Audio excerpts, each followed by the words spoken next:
Good afternoon, classmates.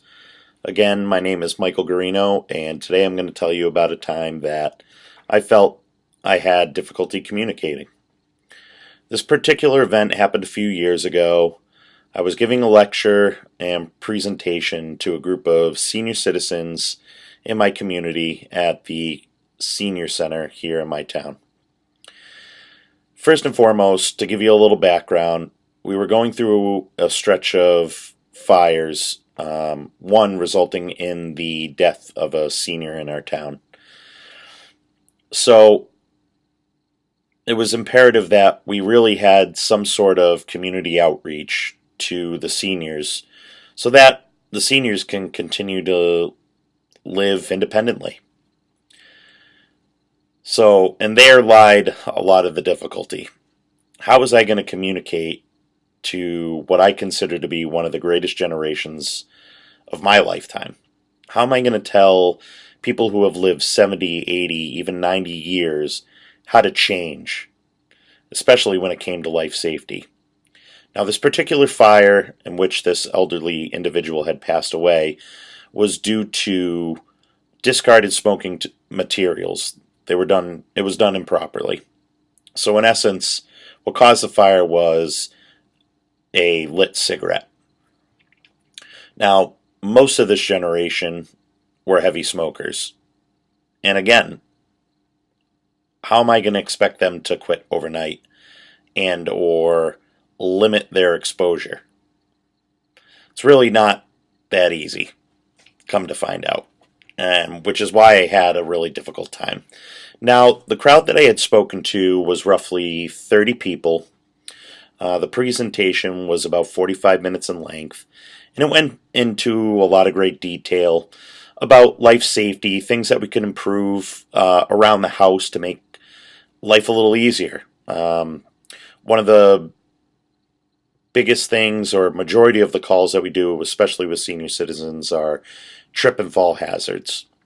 So picking up cords, making sure that rugs are taped down, was pretty much the gist of this particular presentation.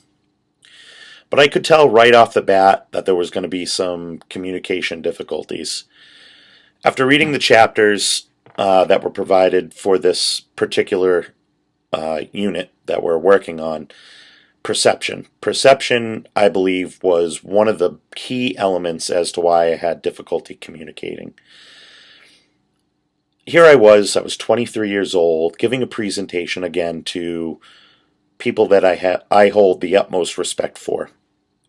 Generations of people who have seen war, have seen terrible things, and even the best of times. So perception, here I was again, 23 years old, covered in tattoos.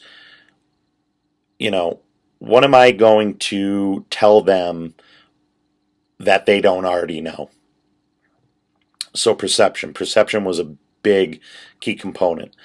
The second thing I found that was really difficult, and I really wasn't prepared for, was communicating effectively to the age group. Here I am again, 23 years old, talking to people who are in their 70s and 80s. Volume. Volume was a big deal. Understanding my audience. Figuring out terminology that they could relate to was also a key element. If I had to do everything over again, I would have preferred doing a presentation that would have been along the effects of more of a round table, to really engage myself and engage those community members. I could tell by the end of my presentation that things really weren't going right when they were already breaking for coffee, getting their danishes, and starting to play cards. So I knew I had lost most of my audience, but when it came to questions and answers at the end of my presentation, I knew I had certainly reached out to more people than I had thought. They were very engaging, which actually made me feel a lot more comfortable while giving my presentation. So after this unit, there are a few things that I certainly have learned. Reading your audience, making sure that I'm engaging my audience, and I think in the future Understanding my audience before going into a presentation will certainly be vital in the way I communicate effectively.